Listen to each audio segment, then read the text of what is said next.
Hello and welcome to the Seer 365 sessions.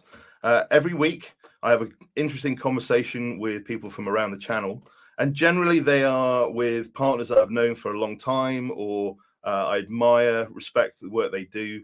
There could be implementation partners, could be ISVs, could be people who add stuff. Now, this week is a little bit different because I've got a guy that's about to join that I've known for a good number of years now. He worked with me and the whole Ebex team a few years ago, where he came to Chesterfield, which I think confused him because it was in the north of England and looked a bit weird. But he's got a great reputation, and basically he works with Microsoft and also with partners along that whole customer acquisition journey and helping them to see things in a really interesting, different way. So as always, I'm excited to have the guest, but this one, I will say, he normally speaks the truth and also is way more intelligent than I'll ever be. So you'll probably see me getting confused at some point in the next 20 minutes or so. So with all of that, I'd like to welcome Marc to the pod. Hi, Marc. Oh, Richard, hey, thanks so much. Delighted to be here. Maybe one of the best introductions I've had so far. No, well, thank you very much. And I think also the first Canadian we've had on the pod. So that's nice. Glad to be here. Well, so let's start as we normally do. Why don't you tell us a little bit about yourself and a little bit about Neural Impact? Yeah, so we'll start with Neural Impact. Effectively, we're maniacally focused on working exclusively within the Microsoft ecosystem. So we kind of split the work that we do. You hit the nail on the head. We help with the whole customer acquisition business process. Right? So some organizations, it's upfront helping them figure out what am I going to bring to market. Others, it's okay, well, now I got something. How am I going to go and take that to market? And then the third piece is how are we going to go and sell that? And then the last piece is how do we deliver that thing in a profitable way, right? So that whole continuum of customer engagement. But we really look at it through a lens of psychology, right? Psychologically, what's going on at a neuroscience level inside people's brains as they're going through that journey, because oftentimes it's the exact opposite of what we think they're doing. Right. And, so I've been doing this for about 15 years, founded Neural Impact a long time ago. And, but prior to that, spent a couple of decades doing this kind of work with places like PeopleSoft and SAP. Very cool. And I think that's kind of what makes it interesting, right? Because you've literally done it, right? So it's not kind of coming from a theoretical basis. You've literally done it, and now helping partners to use science to do lots of different things, but certainly the work that we've done in the past. Yeah, and not just myself, right? So I've got my own scar tissue. I know what it looks like or feels like to go into a big tall building and ask someone for a big bag of money. And but the rest of the team, I don't think we've got anyone here that hasn't got 15 to 20 years worth of experience doing the things that we help the partner organizations and Microsoft do. Oh, I think anybody that knows Neural Impact knows the quality of the team, and your success is directly linked to that team. And so just want to give a quick shout out to Shaka and Emily. There we go. Yeah. But so when we were thinking about having this conversation, it was a while ago, but since then the kind of economic landscape has changed a little bit. So I think people, I think I'm fairly comfortable saying the last couple of years, most Microsoft partners have been, leads have been walking through the door and just going, here's a bag of cash. Maybe not that easy, but not too bad. And now there's a bit of a headwind. It feels like there's a little bit of a headwind now where pipelines aren't maybe quite as full as they once were, where customers are taking a little bit longer to make decisions. So we thought that would be a really interesting conversation to have. What are you seeing? Because you work both directly with Microsoft, but also with partners all around the world. So what are you seeing, and how are you? What's your advice to these sort of organizations?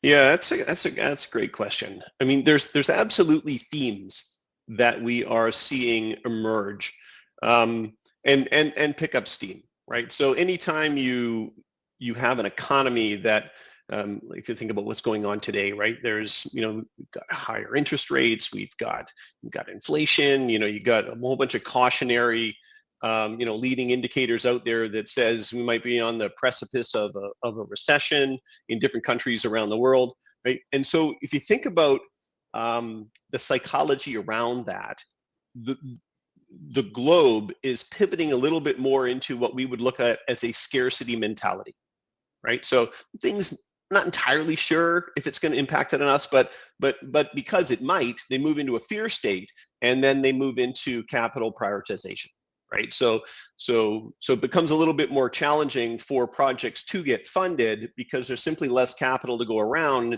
and depending on who your business sponsor is of these initiatives, there's sort of again, capital reprioritization initiatives going on, and you want your champion to be the one that comes out at the end of the day, right, with the money to fund the project. So if I think about that particular theme, the importance of really crystallizing not just the business case behind why an organization needs to prioritize this particular project, but also kind of taking it beyond just there's an economic argument for this, and really aligning it with something an organization deeply cares about.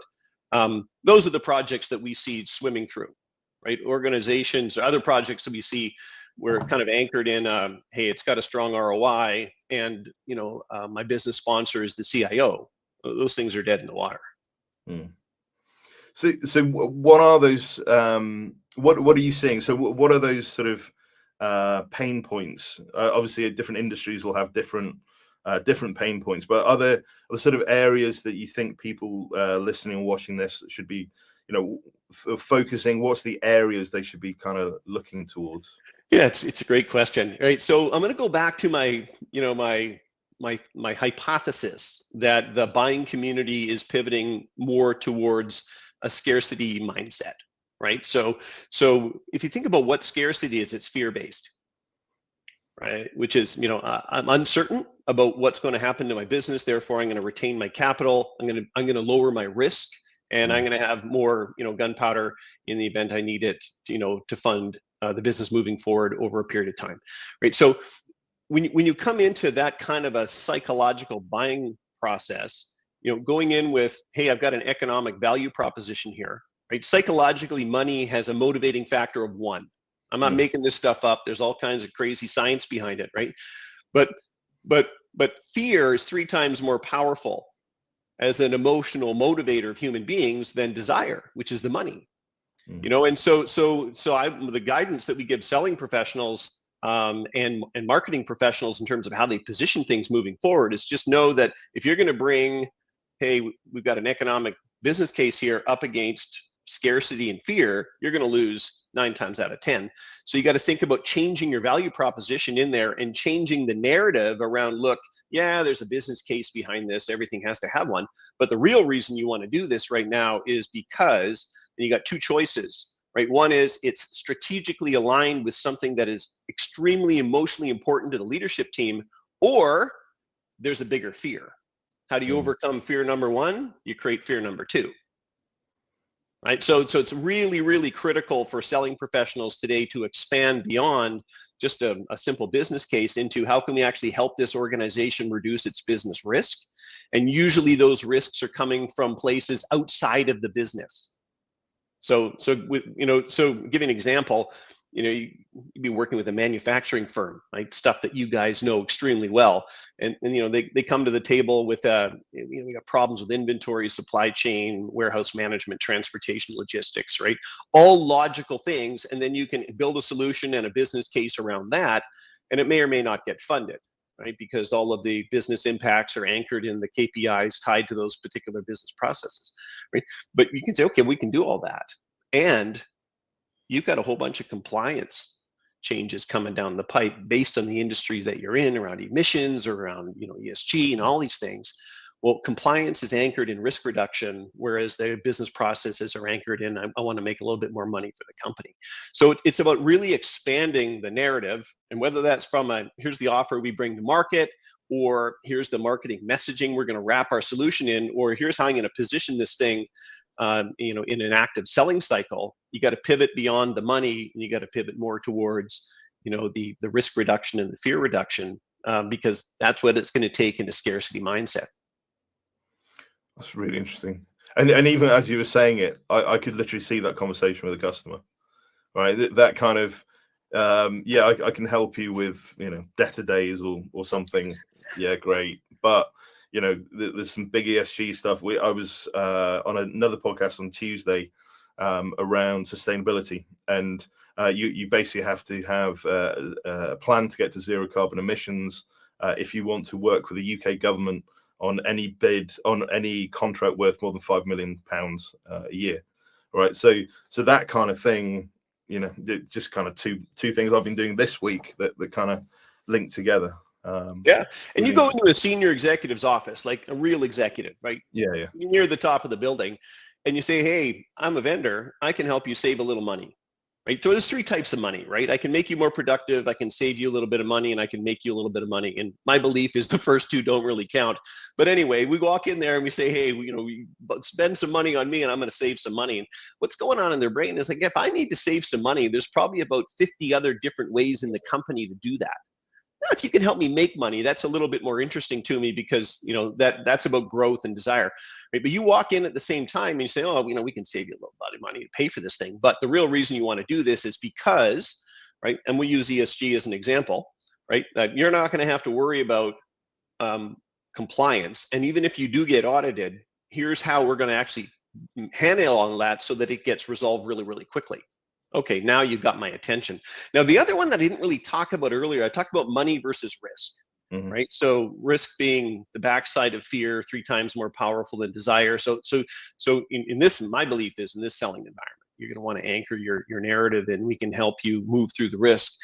But there's another one that's more powerful, and that's control, right? So it's interesting. The backside of desire, right, is money. The backside of fear is risk, but the backside of control is actually anchored in a very nasty emotion, which is shame, right? So you're at a senior executive level, and they've got to stand up in front of their peers and say, "Hey, bad news. I didn't read the tea leaves correctly. We're not going to make the number. We're not going to make the profitability. We're not compliant."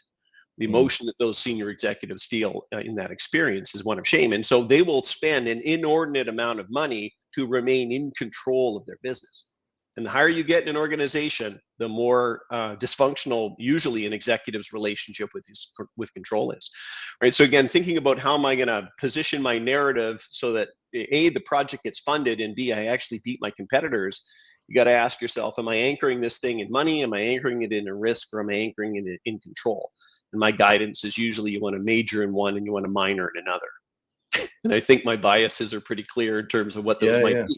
Right? But there are some business cases out there, some projects where it's all about the money, and it's okay, fine, wrap it around that. But in today's economy, I would be a little bit nervous if my whole value proposition was anchored in saving someone a couple of shekels.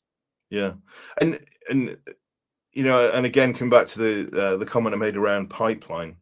All this stuff. I know you were saying about walking in, but actually shifting that to your pipeline generation as well around the messaging. The oft repeated really bad joke that nobody wakes up on a Monday morning wanting a new business application. Hilarious joke. I need to get a button with canned laughter for my thing.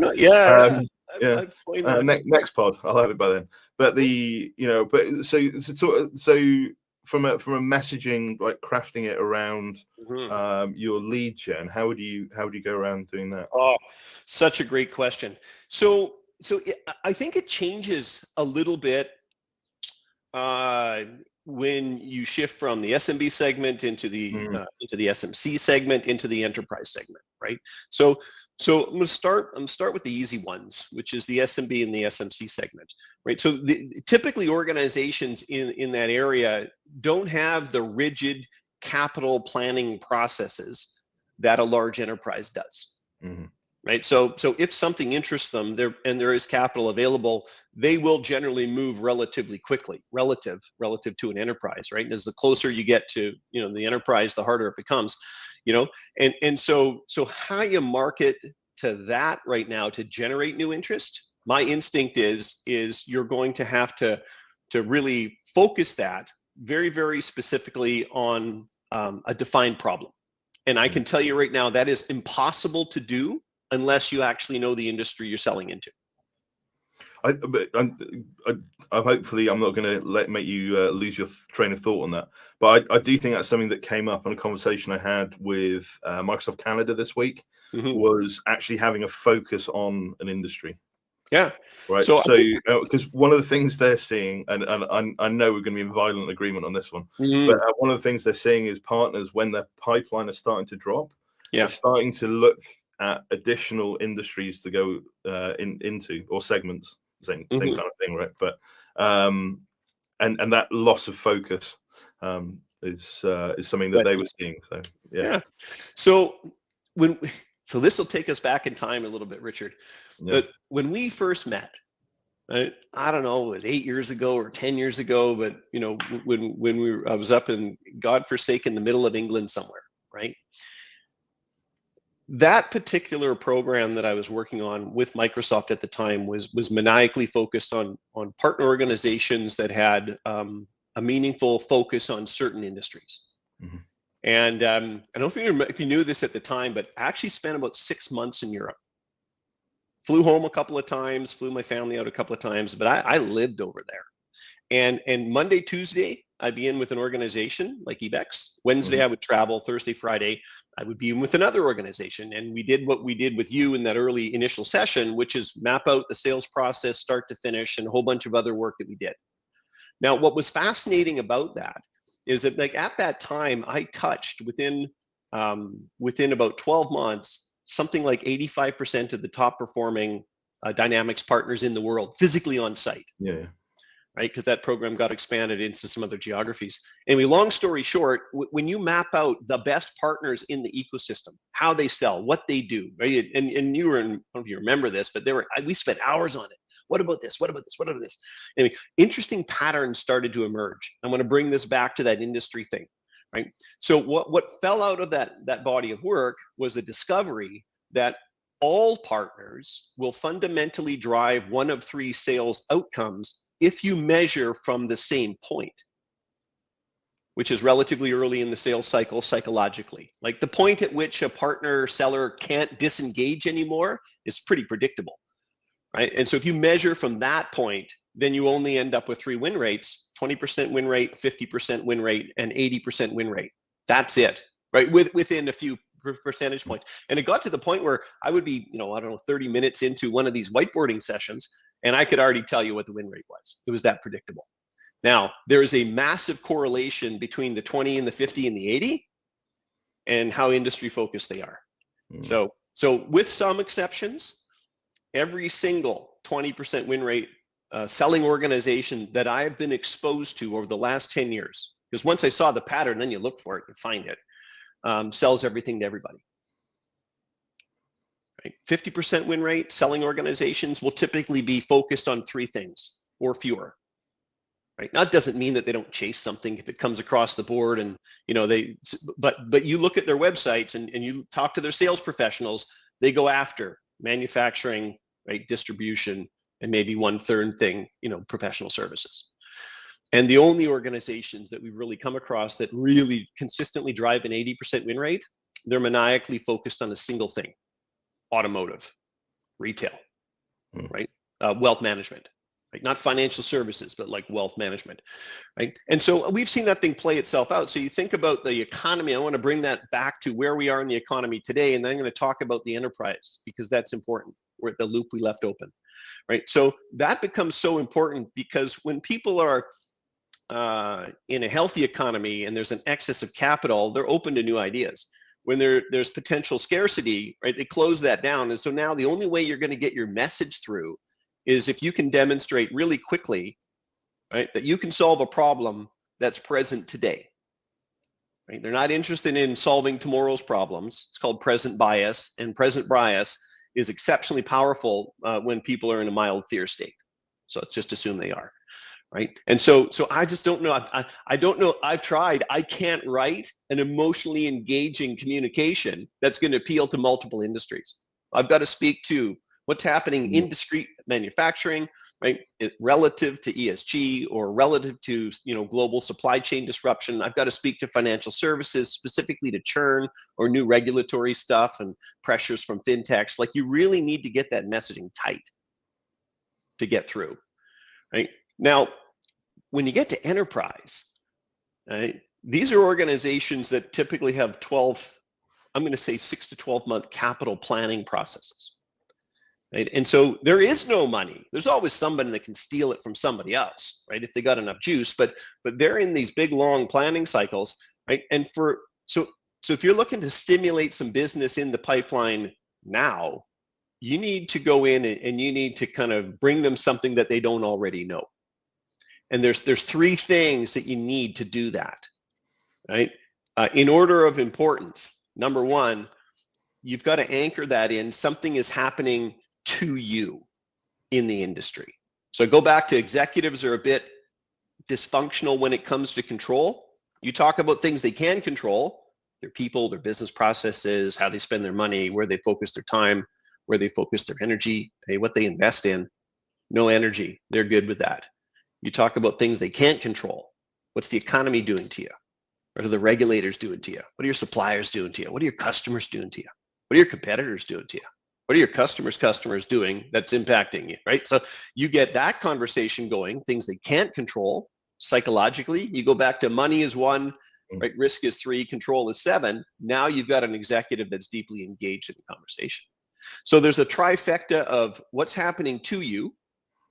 And then there's the what have you told the world you want to do? You only find this in, think about large enterprises, and if they've got investor presentations, if they've got financial statements that are out there, but they've told the world, we're going to grow, we're going to expand, we're going to do this, we're going to do all this stuff, right? And then the third piece is you've got to have some evidence that you've done this before. So my belief is, and I see this play itself out every day because this is the guidance that we give, we know it works, is if you want to bring a unique point of view, just to use Microsoft language, right, to a prospect or a customer who has no intention of buying anything from you, like Monday morning, they're not thinking about ERP, you got to rack it in. Look, here's what we see happening in the industry. It's got to be relevant. Here's what you've told the world you're going to do, right? And those two should be at odds with each other. And oh, by the way, we've got some experience doing this. Would you be open to a conversation? You need those 3 things to develop a point of view, right? Too often sellers start with the third one, which is, hey, we've got something that we think you might be interested in. Let me talk about it. But it's not couched in, you've told the world that you can make this stuff happen. And oh, by the way, the world is getting in your way.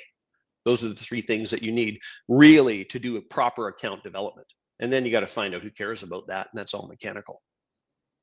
Lots of emotions, right? Yeah. Whenever I talk to you, a few feelings come through my mind. One is I need to spend more time with Mark, but or Sharka, actually, more to do with Sharka. Probably Sharka. Yeah. But second of all, there's none of this is in theory complex, right? But it's the way that you broach the conversation, the way you structure the conversation for the customer or the prospect, I guess. It's very cool. And structure is a really important word in there, Richard, because one of two of the most powerful cognitive biases that we have that get in the way of everything we do with every customer interaction is primacy and recency. Primacy and recency. Right? We pay attention. Our brain is, makes up 3% of our body's mass. It consumes like 26% of our energy. It's not a very efficient organ. I mean, really, between digestion and your brain, there's nothing left at the end of the day. Actual visual processing plus your brain is like 68% of all of your energy. And so it's always looking for a way to take a shortcut. Right? Not have to do all the heavy lifting so that there's more energy left for fighting and flighting and whatever else we do. And so that's where those cognitive biases come in. It's let's take a shortcut because it may not be perfect, but it's going to be pretty close and I save energy. So primacy and recency means I pay attention to the beginning of things and then I pay attention to the end of things and I ignore the middle. And that is true of jobs we've had. People remember when they got them and when they lost them. They do not remember the middle. Right? Degrees they took in school. They remember the beginning and the end. I can go on. Relationships they've been in, remember the beginning and the ending. And so if you just take that concept, that simple concept of I got to open well and I got to close well, and I just got to assume that they're probably not listening in the middle. And if they're not, I have to put an emotional spike in consciously to bring them out of their stupor, right? So you think about meetings with senior executives, like they make their minds like that in terms of whether this individual in front of me has value or not. And then all of a sudden they get a surprise. Oh, sorry to do this to you, but I got a call I got to go take, right? That means that you have not anchored, I have value. So whether it's meeting with the prospect or this customer for the first time, or how you position your solution at the end of the sales cycle, think about it from a marketing perspective, right? That when they go to your landing page, I don't want to be over simple here, but like if I'm a manufacturer and I look at website and it looks to me like a bunch of I'm going to say millennials in a bank, like I'm out. I don't even know I'm out, but I'm out. Versus there's a nasty shop floor and some gristly old guy with his finger ripped off because he went to work one day, he had a wedding ring on, right? I mean, that's manufacturing, right? So it's about primacy and recency in terms of that customer journey. And there are so many situations where primacy and recency can be applied in the sales cycle. Demos, open and close, everything else is forgotten, right? And also the entire sales cycle, right? So we talk a lot at Neural Impact about strategic tipping points, right? Well, what's the moment in a deal where you win it? And when I did all that whiteboarding all those years ago with all of those partners, at the end of this sort of 3 to 4 hour, adventure of how do you sell, I'd ask the question, where in here do you win? Oh, we win all over. No, you don't. Brain doesn't work like that, right? Where in here do you win? And the 20s and the 50s and the 80s, they all circle different places. But the 50s and the 80s, it's always at the beginning of the sales cycle, right? So focusing your energy, I call it front end load, right? Like you got to do your best work at the beginning and then you got to do your best work at the end. And one piece of guidance, because we're probably coming up to time, one piece of guidance that I would give sellers right now that are trying to close deals as companies are like, well, do we really want to step into especially a large project? We don't really know what the economy is going to do to us for the next year or so, right? Is you need to remind them at the end of their buying journey why they need to do this project, right? Because if you don't, there's this thing called cognitive dissonance, which is my brain has two competing ideas and one's going to win, right? Now, a year ago or 18 months ago, our company had a problem. It was painful. It was probably negative. And then we realized we needed a new system and we had money. Okay, now it's 12 months later. We've done the selection process and we've gone through all the vendor parade and all this stuff has happened. And now there's less capital in the bank, a little bit less optimism in terms of future revenue. Do we really need to do this? And when you get two competing ideas in your head, right? We experienced pain a year ago. We're experiencing pain now. Your brain will default to what's called present bias, which I talked about earlier, which means I'm going to make a decision based on what's going to impact me today. So unless you collect the information through the selling journey in terms of, well, why did you do this? What was the implication to this? Like you got to remind them at the end that there's a consequence for not moving forward. And if you don't, it's just information, right? Here's my proposal. Here's the cost. Here's a loose idea of what the business case is. And those are the projects that are at risk of not being funded. I love listening to you. Seriously, man, I always feel slightly more intelligent after speaking to you. And I'm also very sure that you always feel slightly less intelligent after listening to me. So it's a good, it balances out there somewhere. Listen, if anybody's been watching this or listening to it on the podcast, and if you are, thank you. And for anybody who's watching this and wants to listen to the podcast, please subscribe to the Seer 365 sessions. If you want to get in touch with Marc, I've got his LinkedIn URL there, and also, it'll be on the, if you listen to it, it'll be on the bottom in the text bit, but also with neuralimpact.ca, good Canadian partner just there. I know Neural Impact, like I said, and Marc's brought up the example. I worked with Neural Impact for a long time. I know many partners out there have worked with Neural Impact. If you haven't, or you're looking to do a refresh, I highly recommend getting in contact with Neural Impact. Their team are awesome, to a person. There's many things we could have talked about on this podcast as well. The way that they pivoted during lockdown, I thought was really fascinating as well. So, but if you've got interest, give them a shout.